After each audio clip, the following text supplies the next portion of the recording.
Glória a Deus, paz para todos, amém?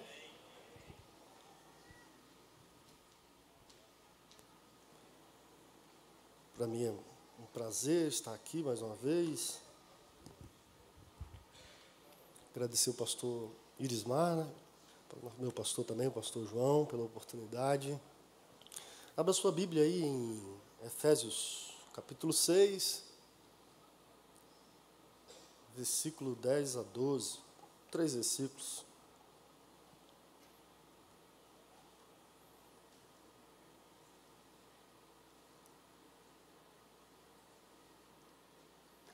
Efésios 6,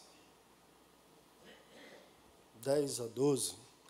Nós vamos falar um pouco sobre esse tema aí. Nossa luta não é contra carne e sangue.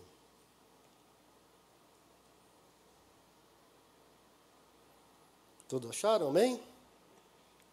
No demais, irmãos meus, fortalecei-vos no Senhor e na força do seu poder. Revesti-vos de toda a armadura de Deus, para que possais estar firmes contra as astutas ciladas do diabo. Porque não temos que lutar contra carne e sangue, mas sim contra os principados, contra as potestades, contra os príncipes das trevas deste século, contra as hostes espirituais da maldade nos lugares celestiais. Amém? Eu queria falar um pouco dentro desse tema aí sobre uma guerra que existe na nossa mente, né? Sabemos que a nossa vida é dirigida por tudo que nós temos no nosso HD aí, na nossa mente. Então a nossa vida é dirigida por isso.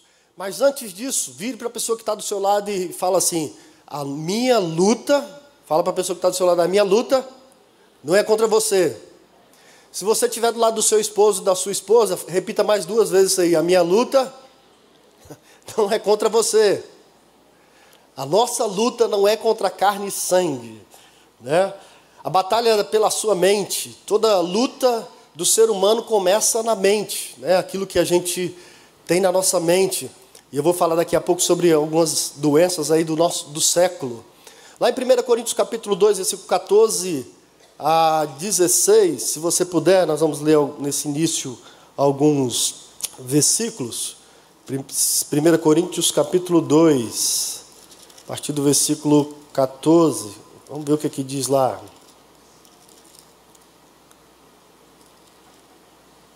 2, 14 a 16. Diz assim: ora, o homem natural não compreende as coisas do Espírito de Deus, porque lhe parece loucura, e não pode entendê-las, porque elas se discernem espiritualmente. Mas o que é espiritual discerne bem tudo, e ele de ninguém é discernido. Porque quem conheceu a mente do Senhor, para que possa instruí-lo? Mas nós temos a mente de Cristo. Vamos repetir isso? Mas nós temos a mente de Cristo. Ou seja, o cristão tem a mente de Cristo, o crente tem a mente de Cristo. E ter a mente de Cristo significa compartilhar o plano, o propósito, a perspectiva de Cristo. Significa também identificar-se com o propósito de Cristo e buscar e salvar o perdido. Nas situações diversas, agir como Cristo agiria. A gente tem a mente de Cristo. E na situação adversa que nós enfrentamos, as dificuldades da nossa vida, nós temos que aprender isso, né? Como Cristo agiria nessa situação. Como Cristo agiria, como Cristo responderia a essa situação, a essa acusação, a essa pessoa, né? Às vezes as pessoas brigam entre si, e isso às vezes acontece muito no meio do casal que convive perto ali o tempo todo, né? Um casal que briga todo dia por qualquer coisa, né? Porque não lavou vazia, porque a casa está suja, porque o filho tá mal no colégio. Então as pessoas vivem uma briga que não leva a algo algum, né? E se tratando de casal ainda é pior, como casal, porque se você briga com o seu esposo, você vai ter 2 trabalhos, o primeiro de brigar e depois de reconciliar. Porque a Bíblia diz que até que a morte separe, né? Você fez os votos lá, até que a morte separe. Então, vai ter que conviver e conviver bem. Então, é bom que a gente procure viver bem, né? Como casal, como família, né? O que eu falei aqui? Mente sã, corpo são, o corpo sarado. Mente doente, corpo doente. A gente vai ver na história da humanidade, e nunca se precisou tanto de psicólogo e psiquiatra como nos nossos dias. As pessoas vivem doente da mente. Pessoas que por qualquer coisa, né, já entram em depressão, já entram em ansiedade, já entram no estresse absoluto, e já se ouve falar até de crianças estressadas. Um dia desse eu fui em um lugar, e lá a mãe de uma criancinha, deve ter uns 3 anos, virou e disse, ela está estressada. Ela falou para a gente que está estressada. Eu falei, estressada com o quê?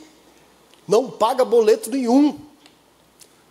Não tem dificuldade alguma, uma criança de 3 anos, estressada, mas tem, porque é a doença dos nossos dias, porque as armas da nossa milícia, tem aqui um texto áudio aqui, 2 Coríntios 10, 4, porque as armas da nossa milícia não são carnais, mas sim poderosas em Deus para destruição de fortaleza.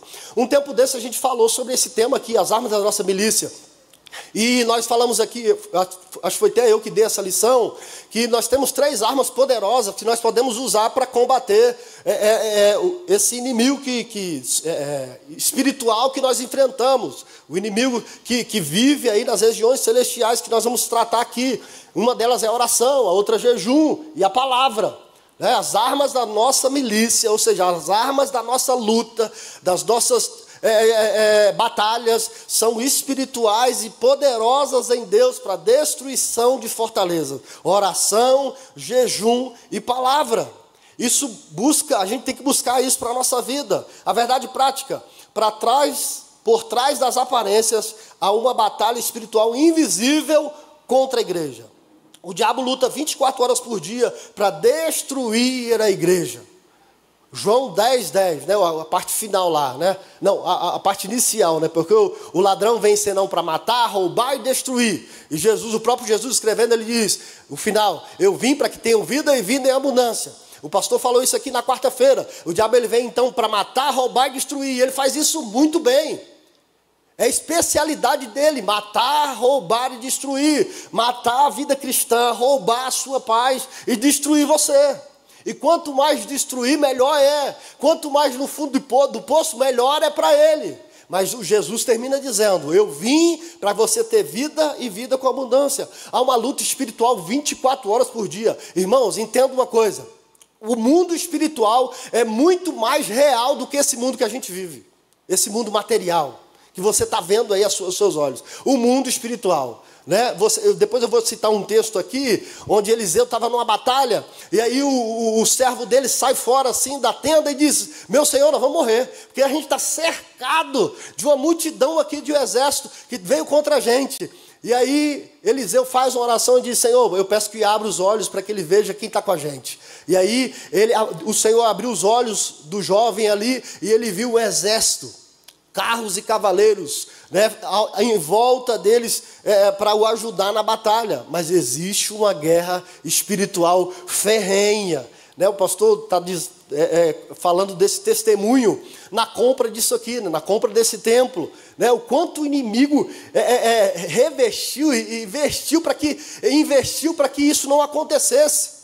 De acidentes, de dificuldades bancárias, de dificuldades muitas vezes com documentação, com coisas simples. Por quê? Porque o inimigo não quer ver a vitória do povo de Deus.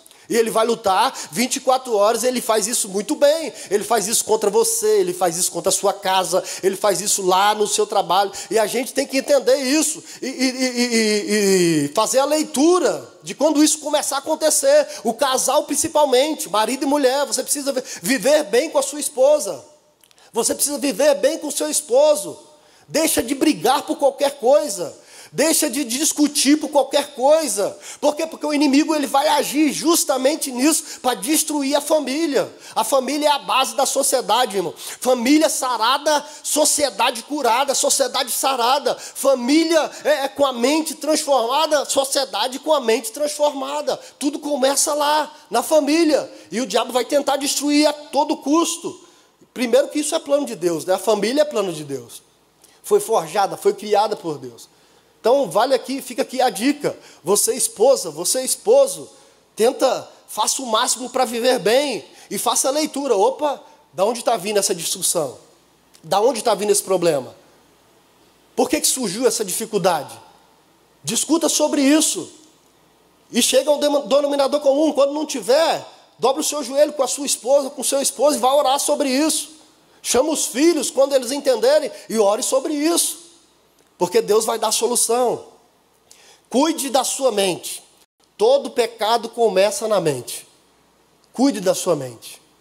Eu falei aqui agora, mente sarada, corpo sarado.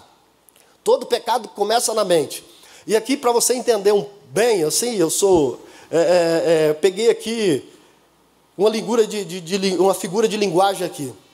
Nós temos no nosso país 3 poderes que regem o nosso país: legislativo, judiciário e o executivo. São esses 3 poderes. Legislativo é aquele que faz as leis, o judiciário ele vai julgar as leis e o executivo está ali para executar as leis que foram feitas. E o homem, o ser humano, tem isso no seu corpo. Nós temos também esses 3 poderes. Quais são, pastor? Os nossos olhos é o legislativo. Se o teu olho for bom, todo o teu corpo será bom. Se o teu olho for mau, todo o teu corpo será mau. Lá em Mateus 6, 22 e 23 vai dizer sobre isso.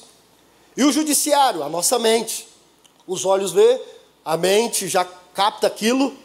Por isso que eu creio que é em Mateus também que vai dizer, se o teu olho te escandalizar, se o teu olho te fizer pecar, arranque-o e joga fora. Não está dizendo arrancar literalmente.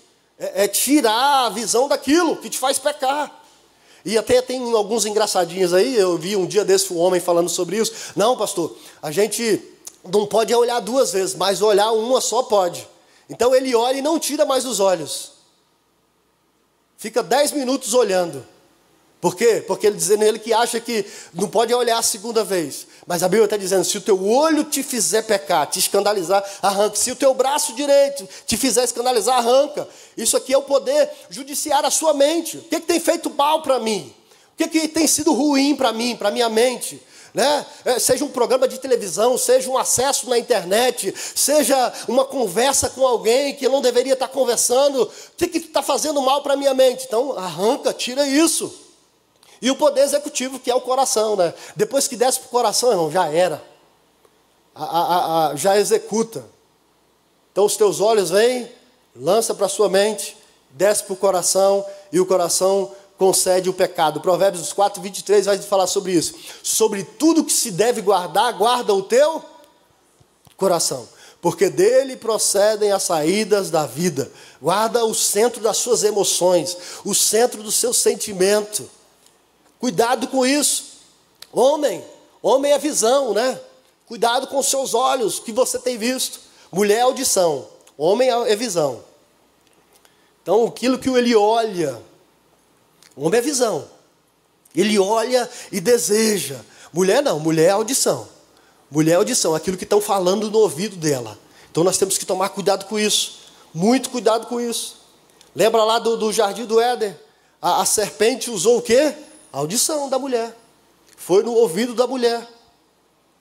Doenças do século, depressão, estresse, ansiedade, todas elas começam aonde? Na mente.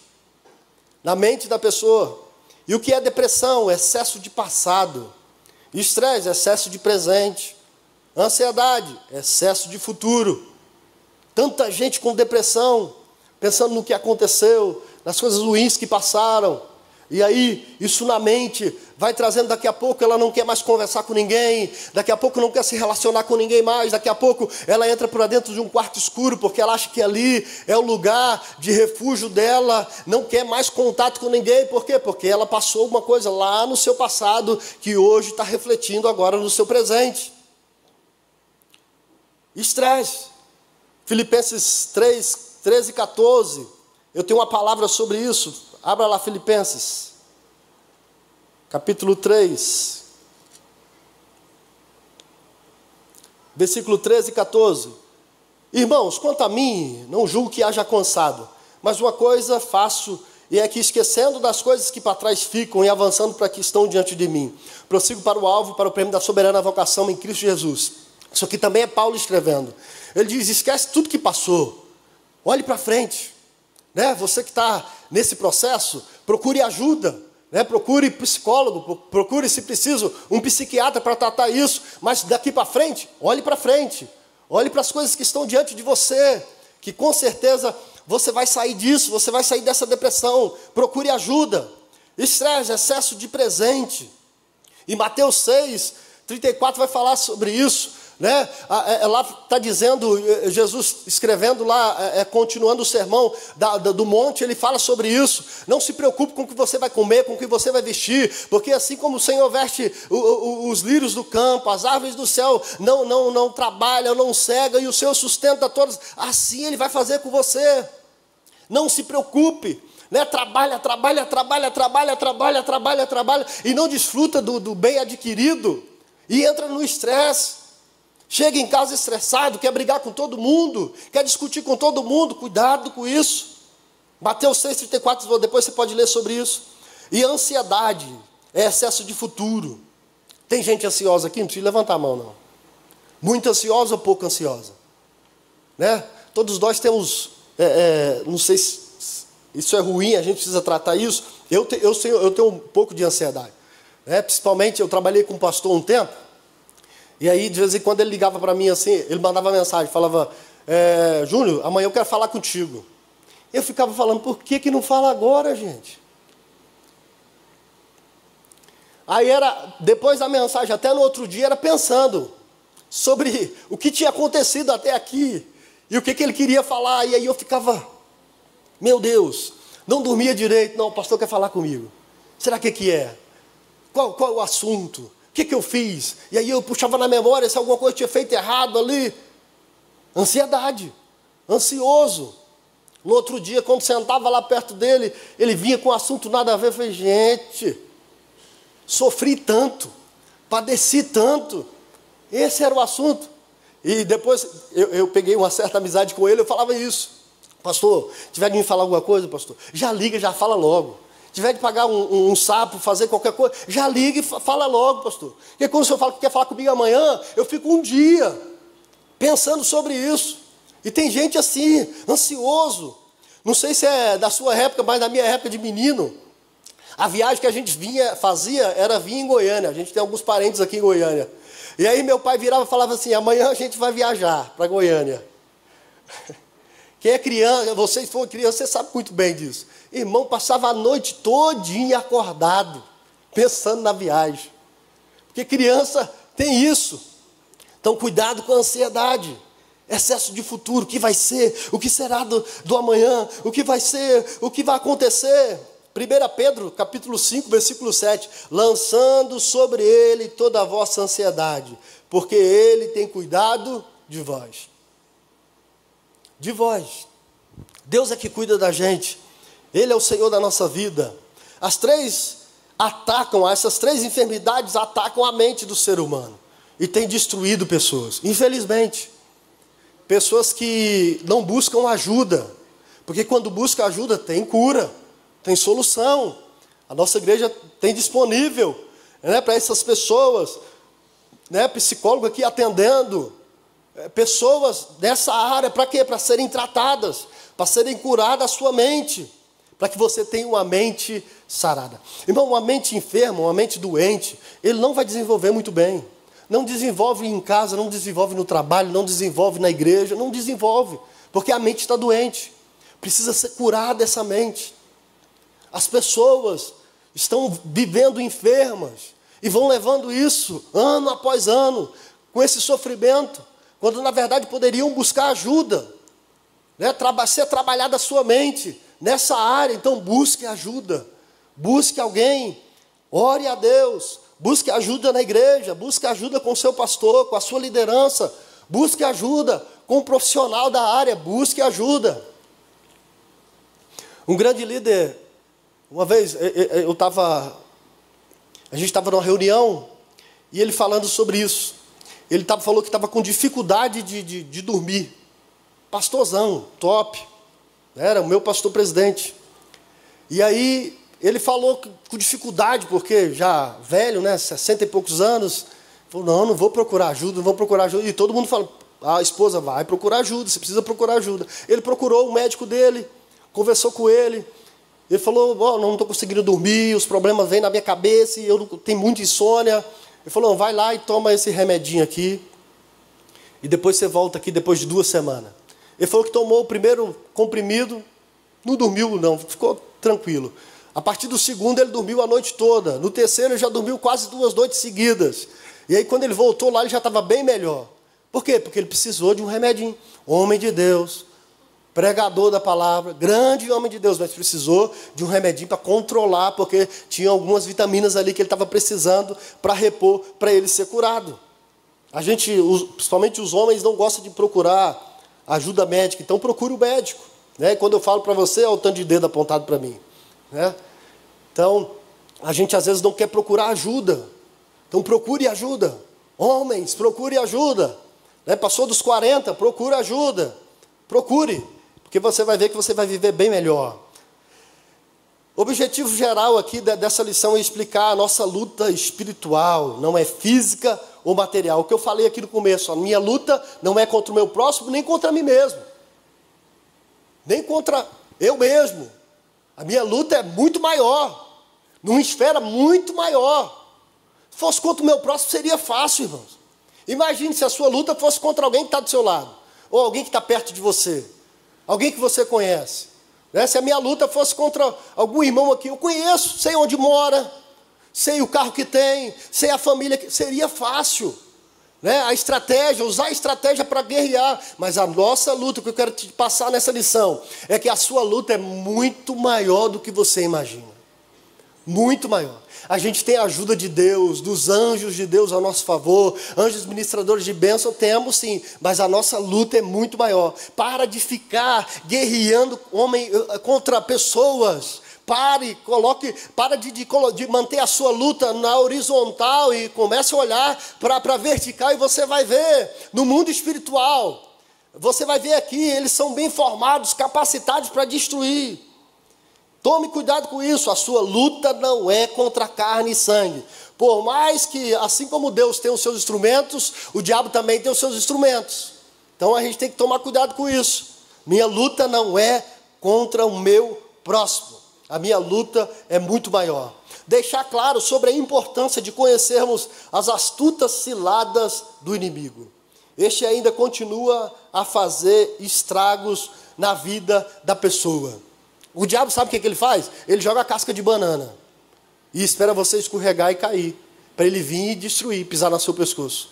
É isso que ele faz. Astutas ciladas, artimanhas. Ele vai mandando setas para fazer você cair, para fazer você desistir, para fazer você parar, para fazer você achar que a sua briga é contra o seu esposo, é contra seu filho.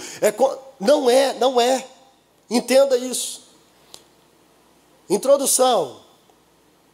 O tema presente dessa lição trata dos poderes ocultos das trevas e de como se proteger deles pela força do poder de Deus.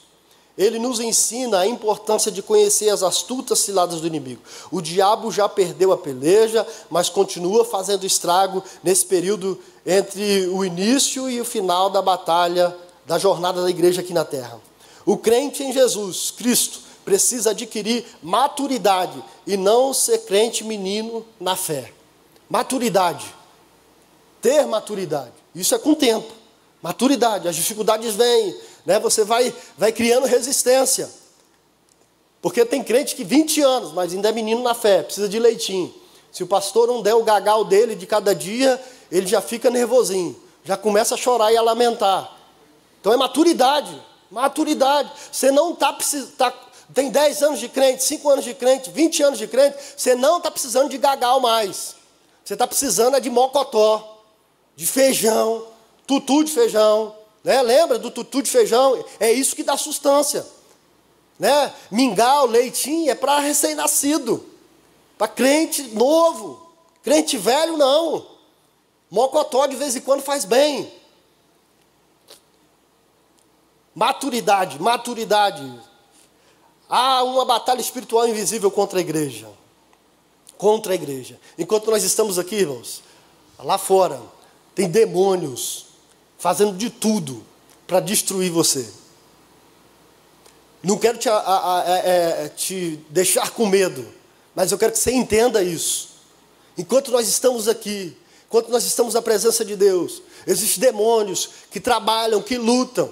Demônios que agiram na vida de pessoas e impediram elas de estarem aqui. Elas fizeram planos para estarem aqui hoje pela manhã, mas não conseguiram chegar. Por quê? Porque caíram, porque ficaram pelo caminho, porque uma estratégia, uma artimanha, uma astúcia do inimigo, e elas hoje não puderam chegar aqui. Entenda isso. Entenda, existe uma luta invisível sobre a nossa vida, sobre a nossa casa. Inclusão do tema, e aqui nós entramos aqui logo no finalzinho, né, do capítulo de Efésios, onde ele diz assim, Paulo escrevendo, e aqui Paulo estava preso, mas ele manda Tito levar essa palavra, ele escreve na prisão, mas ele manda levar essa carta ao povo que estava em Éfeso, à igreja que estava em Éfeso. E ele termina a carta dizendo, no demais, irmãos meus, fortalecei-vos no Senhor e na força do seu poder. Foi o versículo 10 que nós lemos. No demais, o que quer dizer no demais? Isso aqui dá a ideia de que toda a carta, Paulo vem escrevendo, e ele primeiro fala, os primeiros 3 capítulos da carta de Efésios é teológico, né? Teologia, falando sobre Deus, sobre Jesus, sobre aquilo que Jesus pode fazer na nossa vida. E os 3 últimos capítulos, que são 6 capítulos só, fala dos deveres do cristão, dos deveres do servo de Deus, né? O marido precisa amar a sua esposa, o senhor precisa tratar bem o seu servo, o servo precisa trabalhar, né, e tratar bem o seu senhor. E ele vai falando sobre isso. E ele termina a carta dizendo, ó, sobre tudo isso, você precisa... Para que tudo isso aconteça, os 5 capítulos que ficaram para trás, para que tudo isso aconteça na sua vida, você precisa se revestir do poder de Deus. Fortalecei-vos do poder de Deus. No caso do versículo 10, a ideia é de que daqui para frente, o conflito contra o reino das trevas será contínuo até o retorno de Cristo, até a volta de Cristo, irmão, essa luta. Não passa, não passa. O crente, ele ganha uma batalha, pode se preparar que daqui a pouco tem outra. De batalha em batalha, de vitória em vitória, enquanto estamos aqui. Deste modo, o tema é atual e a luta da igreja continua contra as hostes infernais. E a gente precisa se fortalecer no Senhor e na força do seu poder. E eu falei sobre isso aqui, oração, palavra, jejum, vir à igreja, fazer parte do corpo de Cristo, ser atuante, tentar fazer algo para Deus, seja aqui na igreja, em qualquer outro lugar, se fortalecer no Senhor e na força do seu poder, ter tempo com Deus, orar em casa, buscar a Deus, ler a Bíblia. Isso aí é fortalecimento, é injeção que a gente vai adquirindo no decorrer. A expressão força do poder é a mesma coisa que energético, é uma figura aqui de linguagem, é o energético, se fortalecer no Senhor, usado aqui para reforçar a magnitude do poder de Jesus. Esse poder provém do Espírito Santo. É a atuação da Trindade na igreja, né? O Espírito Santo é o Consolador, aquele que está com a gente. Então a gente precisa se fortalecer no Senhor e na força do seu poder. O crente luta contra principados, potestades, príncipes das trevas, hostes espirituais da maldade dos lugares celestiais. Todos eles vêm contra a gente para destruir. Todos. Olha aí, abra sua Bíblia aí, se você não tiver com a Bíblia aberta. O versículo 12. Porque não temos que lutar contra carne e sangue, né? Isso aí já ficou bem claro. Mas contra principados, esse é o primeiro inimigo. E a palavra está dizendo aí, contra principados, contra potestades, é o outro inimigo. Contra príncipe das trevas deste século, contra as hostes espirituais da maldade nos lugares celestiais. Então nós temos aí no mínimo 4 inimigos aí que são preparados, que vêm contra a gente para nos destruir. E a nossa luta é ferrenha, a nossa luta é constante. E aí ele ataca todos os sentidos que nós temos, né? Seja os olhos, seja a mente, seja o coração, seja usando pessoas que estão próximo da gente, e muitas vezes vai usar pessoas de próximo mesmo, porque a gente de fora, de longe, não tem espaço para nos atingir. Então ele vai usar perto, pessoas que estão perto, né? Às vezes o marido, às vezes a esposa que deu lugar ali numa situação, e aí o inimigo vai usar para destruir. E a síntese aqui é que é o final da epístola aos Efésios. Paulo exorta os crentes: fortalecei-vos no Senhor e na força do seu poder. Se o crente tivesse noção de quem ele luta, ou contra quem ele luta, ele se fortaleceria já. Já. Saia daqui e faça compromisso. Ou, nesse momento, faça um compromisso com Deus. De ter uma vida diferente, uma vida espiritual diferente. Uma vida espiritual firmada na palavra. Uma vida espiritual que serve a Deus. Que seja realmente crente. Ser testemunha, tanto aqui como em qualquer outro lugar que você estiver. Fazer a diferença. Lucas tem uma história interessante, Lucas 22, versículo 32, 31 e 32. Né? Pedro está se sentindo ali o poderoso, né? Porque o Espírito Santo tinha usado ele para Jesus. Não, o Senhor não vai morrer, né? O Senhor... E aí, dentro desse termo aqui, Jesus vira para ele e diz assim: ó Pedro, deixa eu te falar uma coisa. O diabo me pediu para ir andar contigo, mas eu não deixei. Você está se sentindo todo poderoso? Mas o diabo quis cirandar contigo. E eu fui ver o que é cirandar, né? Cirandar é peneirar, né? Peneirar. Peneirar você, para destruir a fé, para impedir de fazer parte do reino de Deus. Mas eu não deixei, porque Pedro não estava preparado. Pedro ainda não estava preparado. Então a gente precisa se preparar para essa luta. Dependência de Deus. Somente pelo poder de Deus nós vamos conseguir vencer essas lutas. Somente, só Deus, só através dele. Não pode haver vitória sem ajuda divina. Não pode. Não tem como ter vitória sobre as hostes espirituais da maldade, sobre os principados, sem a ajuda de Deus. Nenhum ser humano tem condições de sozinho enfrentar os demônios e sair vitorioso. Os demônios existem de fato, mas não passam de um inconveniente diante do poder de Jesus. São entidades destituídas de poder na presença do Senhor Jesus. No entanto, os humanos não podem desafiá-los com suas próprias forças. Só Deus pode nos ajudar. Só Deus e o Espírito Santo que está com a gente pode nos ajudar nessa luta, nessa batalha. E nós precisamos, e nós temos, né, à disposição o Espírito Santo. Então precisamos recorrer a Ele. Quando a dificuldade, irmão, se abater na sua casa, no seu trabalho, busque a Ele. Fale com o Espírito Santo. A palavra de Deus diz que Ele é o Consolador, o Paracleto, aquele que está perto, está do lado. Seu amigo não está contigo o tempo todo. Seu pai, seu esposo, sua família, não está o tempo todo. Mas o Espírito Santo está. E Ele te ajuda. Ele ajuda você nas suas fraquezas, nas suas dificuldades. O inimigo arma situações ciladas para desestabilizar a gente, para fazer a gente ficar frustrado, para muitas vezes colocando até dúvida na nossa mente, dizendo: será mesmo que você é filho de Deus? Será mesmo que Deus está contigo? Será mesmo que isso é para você? Não deixe essas dúvidas chegar perto de você. E o versículo 11 aqui vai falar sobre o revestimento da armadura de Deus. Revesti-vos de toda a armadura de Deus, para que possais estar firmes contra as astutas ciladas do diabo. Paulo aqui, ele usa a figura do soldado romano, para nos ensinar alguma coisa. Coloca aí, quem está na mídia aí, Samuel, a figura, a primeira lá, do soldado. Esse aí era o soldado romano, da época. E Paulo usa essa figura aí para nos ensinar alguma coisa aqui em Efésios. Ele diz: revesti-vos de toda a armadura de Deus para que possais estar firmes contra as astutas ciladas do diabo. Aí lá no versículo 13 vai dizer: portanto, tomai toda a armadura de Deus para que possais resistir mais uma vez o dia mau. E havendo feito tudo, estar firmes. Estai firmes, pois, versículo 14, tendo cingido os vossos lombos com a verdade. Muda aí a próxima figura agora, Samuel.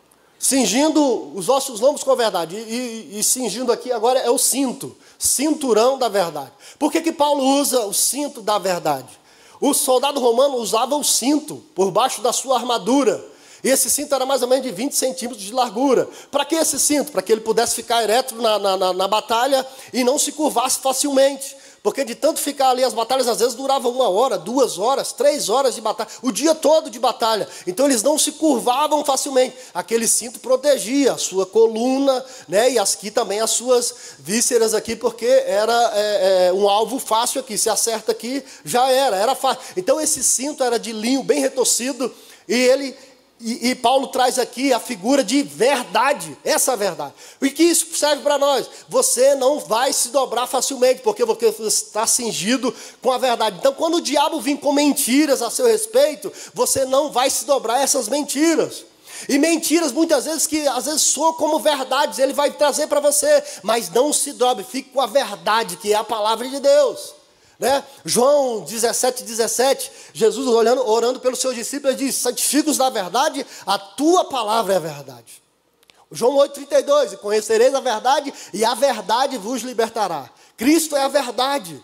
Né? O verbo lá em João 1, o verbo que se fez carne e habitou entre nós, ali está falando o verbo ali, é palavra, é Jesus. Então fique com a verdade. Próximo aí, parte aí dessa armadura, vestida a couraça da justiça. Couraça, ali a couraça ali, a couraça da justiça. Por que a couraça? A couraça cobria aqui, essa parte aqui, né, o coração. Por que a couraça cobriu o coração? E aqui vem para nós. Né? Porque o que eu falei aqui no começo, o coração é o centro das nossas emoções. Então proteja o seu coração com a couraça da justiça. O que é isso? É Cristo que me justifica, é Cristo que faz justiça por mim. Por mais que o inimigo diga assim, que você não é merecedor, que você não pode, que você é isso, que você é aquilo, você vai virar para ele e dizer: ó, Cristo é que me justifica. Eu por si só não sou justo mesmo não, mas Cristo é que me justifica. Por quê? Porque você está revestido da couraça da justiça. Tomai também couraça da justiça, calçado os pés na preparação do evangelho, versículo 15, né? Aqui a sandália aqui, né? Sandália do soldado romano era mais ou menos a sandália do gladiador, né? Até saiu um tempo atrás uma moda dessa para as mulheres, né? A sandália gladiadora, né? Vinha até aqui em cima, aqui, aquelas fitas amarradas. Por que isso? Por que o soldado usava esses sapatos ali, sandália, né, de gladiador? Porque era fácil ele andar por lugares difíceis. Né? Se você for ver aqueles filmes de época aí, lá da época romana, você vai ver que o soldado entrava dentro d'água, saía aquele negócio. Imagine se tivesse de botina, a botina que a gente usa hoje. Encheu de água, já saiu o pé fora, já ficou sem ela. Mas a sandália vinha até aqui em cima. E ele coloca isso aí paralelo à preparação do evangelho. Ou seja, você precisa estar preparado, a sua mente, com o evangelho, para quando alguém te perguntar: por que você é crente? Por que você é salvo? Por que Jesus veio? Por que Deus é isso? Por que o Espírito Santo age na igreja? Você precisa estar com isso na ponta da língua. O judeu, o menino até 12 anos, ele tem que aprender tinha que aprender o Pentateuco, os primeiros 5 livros da Bíblia.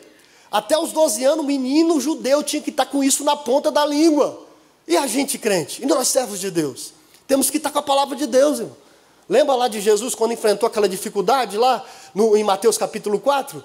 Que o Espírito leva ele para ser tentado?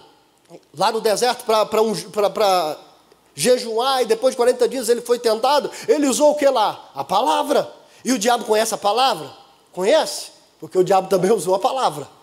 Então nós precisamos estar preparado, na preparação do evangelho. Qual o outro aí? Sobretudo, o escudo da fé. Esse aqui é fora do comum, o escudo da fé. O escudo do soldado romano, esse aqui é pequeno. Mas o soldado romano, o escudo dele era mais ou menos do tamanho dele. Então, se o soldado tinha 1,85 m, 1,70 m mais ou menos era o tamanho do escudo. Os primeiros escudos foram feitos de madeira. Eram feitos de madeira. Então, quando o soldado ia para a batalha, está lá na batalha, daqui a pouco, madeira. O que o inimigo fazia? Colocava fogo na ponta da lança e chegava, acertava a madeira lá do soldado romano, o que aquilo se desfazia. Mas esse escudo aí que Paulo está falando não é o escudo de madeira. É o escudo de madeira, mas revestido de pele de ovelha. Porque com o passar do tempo eles descobriram isso. Falaram: vamos revestir de pele de ovelha. Iam para a batalha, quando os inimigos começavam a lançar suas lanças, eles juntavam aquele escudo de madeira revestido de pele de ovelha e se protegiam. Quando as lanças inflamadas do maligno atacavam, acertavam o escudo, a flecha apagava, porque acertava no escudo ali com água, né, com a lã da ovelha. Tomando sobretudo o escudo da fé. Era pesado? Era. Era difícil carregar? Era, mas protegia o soldado romano. A fé te protege. A fé em Jesus Cristo protege você, tomando sobretudo o escudo da fé, sobre tudo, sobre você, fé. Tenha fé que Deus pode fazer, tenha fé que Deus pode abrir a porta, tenha fé que Deus pode resolver esse problema, tenha fé que Deus pode curar, tenha fé que Deus pode mandar a provisão que você precisa, tenha fé que 5 milhões é pesado, mas que Deus pode mandar os recursos no tempo certo agir para isso acontecer. Isso é fé, fé. E o que mais aqui? Tomai o capacete da salvação. Capacete da salvação. Hoje o motoqueiro usa, capacete. Para que serve o capacete? Para proteger a cabeça, o cérebro, a mente. Capacete da salvação. Por que a gente precisa ter isso na nossa vida? Se você entra em qualquer empresa aí, que buscam isso, ISO 9001, 9002, a primeira coisa que eles vão te dar lá é o IPI, capacete, luva, botina, roupa, se eles for um lugar de risco, roupa apropriada. E aí você precisa usar aqueles IPI para quê? Para se proteger. Óculos, máscara. Então você precisa usar. E aqui Paulo está trazendo o capacete da salvação. Por quê? Capacete da salvação. Para proteger a sua mente. O diabo, ele vem todo o tempo dizendo que você não tem direito à salvação, que você já fez muita coisa errada e agora está aqui.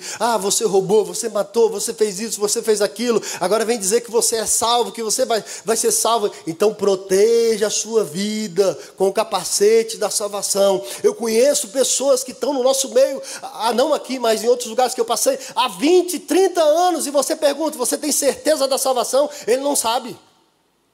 Ele fica assim meio em dúvida. Irmão, a nossa salvação não é por obras para que ninguém se glorie. O próprio Paulo está dizendo. Mas é pela fé em Cristo Jesus. Tem um preço? Tem. Não é de graça. Foi a graça de Deus, mas não é de graça. Teve um preço. Preço de quê? Preço de sangue, que o próprio Jesus já pagou. Agora nós precisamos andar nesse caminho. E ter isso em mente, salvação. Eu sou salvo em Jesus Cristo. Ninguém tira isso da minha mente. Eu sou salvo em Jesus Cristo. Então, se revista da armadura de Deus. E em toda essa armadura aqui, a única arma de ataque que nós temos aqui, nessa armadura de Paulo, é a espada, palavra de Deus.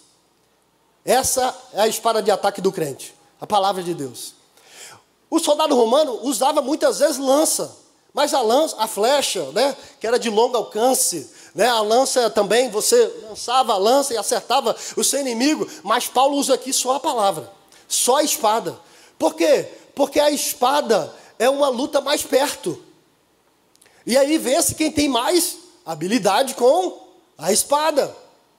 Na luta cristã, na vida cristã, vence quem tem mais habilidade com a palavra de Deus. Então, quanto mais habilidade, a probabilidade de você vencer as suas batalhas é muito maior. Sabe por quê? Porque quando vier o inimigo com a luta, com a dificuldade na sua mente, você vai dizer, não, Senhor, mas lá na palavra de Deus está dizendo isso. Repita o mesmo ensinamento de Jesus. Combata o inimigo com a palavra. Ele sabe de você, ele sabe da sua vida, conhece a palavra. Então, combata ele com essa palavra. Por isso que o pastor todo ano após anos aqui, leia a Bíblia, leia a palavra de Deus, entenda, busque a palavra de Deus, leia, porque quanto mais você lê, mais na mente. E aí quando você precisar, o Espírito Santo vai te fazer lembrar daquilo que você leu, daquilo que você estudou. Então busque isso para você. Então fique com isso aí, a armadura de Deus é para você se revestir. E não existe armadura. A armadura que Paulo está dizendo aqui, ela é completa. Volta lá a foto lá. Volta a foto. Olha aí, o soldado romano. Imagina esse soldado sem um capacete. Estava vulnerável. Sem a couraça, sem o escudo. Estava vulnerável. A armadura é completa. Paulo está dizendo para a gente, você precisa se revestir de toda. Está falando aí a palavra, toda a armadura de Deus. Capacete, escudo, espada, couraça, sandália nos pés, cinto. Toda. Para que quando o inimigo vier, você está preparado para a luta, preparada para a batalha. Para terminar aqui os métodos do diabo, Paulo começa aqui a explicar a razão de o crente se fortalecer em Jesus e no seu poder se revestir de toda a armadura de Deus. A expressão aqui é astutas ciladas do diabo. Astutas ciladas do diabo. Quando eu era menino, 11, 12 anos, eu e meu tio, a gente começou a fazer arapuca, né? A gente armava as arapucas para pegar passarinho. Mas o nosso foco tinha um passarinho, juriti e pomba verdadeira, né? Aquela pomba do bando verdadeira. A gente pegava aquilo e daqui a pouco a gente começou a pegar outros passarinhos também para criar, para tentar vender, mas isso não foi muito longe, não. Durou pouco tempo, minha avó foi lá e disse que aquilo era ruim, soltou tudo. E também fazia o laço, né? Eu aprendi a fazer o laço, né? Que a Bíblia fala sobre o laço do passarinheiro. O inimigo é assim, irmãos. Ele monta a arapuca. Ele monta o laço do passarinheiro lá. E aí bota uma isca lá para você. Uma isca que você goste. Se você passa e é agradável aquela isca, você come, você vai cair aonde? Do laço. Então entenda isso. E entenda quando é cilada do inimigo. Mas quando, pastor, eu vou entender isso? Se você estiver orando, lendo a palavra, buscando a Deus. Porque se você não estiver nesse andar com Deus, nesse propósito, com certeza você vai cair em uma dessas arapucas que o inimigo vai fazer para você. Então tome cuidado com isso. Tome cuidado com isso. Se revista. Entenda o método.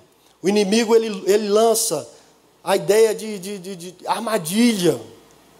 Mas o Espírito Santo possa te revelar, né, te dar uma leitura daquilo que o inimigo está forjando para você. O conhecimento da força do maligno é uma poderosa arma para o ataque como para a defesa. Conheça o seu inimigo, que aí você vai saber como atacar e como se defender. E aqui carne e sangue, eu falei que a nossa luta não é contra carne e sangue, mas contra principados e potestades.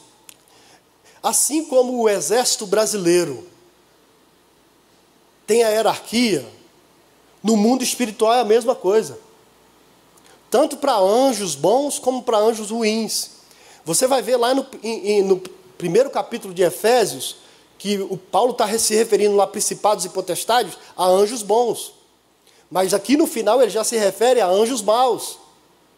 E eles são bem preparados, né? Na hierarquia hoje, militar. O maior é general? General. Depois, coronel. Tenente-coronel.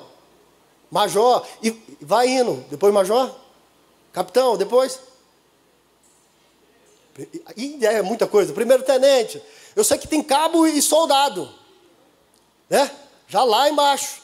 É bem preparado, irmão. Assim é no reino das trevas. Principados, potestades, dominadores do mal. Bem preparado, bem organizado. Para quê? Para se destruir. Para te destruir. E outra coisa, eles não entram no lugar dos outros. Assim como Deus, e nós aprendemos que Deus é onipotente, onipresente e onisciente. O diabo não. Então existem demônios territoriais que agem em lugares distintos para destruir. Então eles são bem organizados e se dividem em lugares estratégicos para quê? Para destruir. Então ele entra no poder, ele entra na política, ele entra em vários montes que a igreja, infelizmente, deu para ele lá no começo. Né? Lembra quando o pastor, eu vi muito pastor dizer isso, eu era menino, lembro disso. Não, é mais fácil um camelo entrar pelo fundo da agulha do que um rico entrar no reino do céu. Aí os crentes falaram, nossa, então não tem como ficar rico, vamos ficar todo mundo pobre, miserável. Não, a política é do diabo. Então nenhum crente se candidata à política porque é do diabo. E aí o diabo está lá, ó. Tudo é meu. Pode mandar que eu quero. E hoje a gente luta para conquistar esse monte. Política, finanças, dinheiro. E é difícil. Por isso que lá fora tudo que se faz, chega dinheiro rapidinho. Mas aqui dentro tudo que se faz é uma dificuldade. Os mãos de samambaia não arrancam do bolso de jeito nenhum. Por quê? Porque é difícil. Porque por muitos anos, infelizmente, se fizeram isso. Talvez por conhecimento. Eu não estou julgando os nossos antepassados, que passaram antes da gente. Porque eu louvo a Deus, e eu falei um dia desse aqui falando sobre oferta. Eu louvo a Deus por essa palavra de instrução de oferta que nós temos aqui. Por quê? Porque eu sou de uma época que, quando vinha, era a sacolinha, né? Lembra da sacolinha de oferta? Parece que era uma parte do culto fora do culto. Vai ter oferta, todo mundo baixava a cabeça, daqui a pouco você só via as moedinhas caindo dentro daquela sacolinha. Porque era um momento tenebroso do culto. Não, ofertinha, meu Deus, vai botar a mão no meu bolso. Mas aqui não, nós temos que entender nos nossos dias que ofertar é adoração a Deus, é celebração, é semeadura. Que Deus abençoe você, que Deus abençoe a sua casa.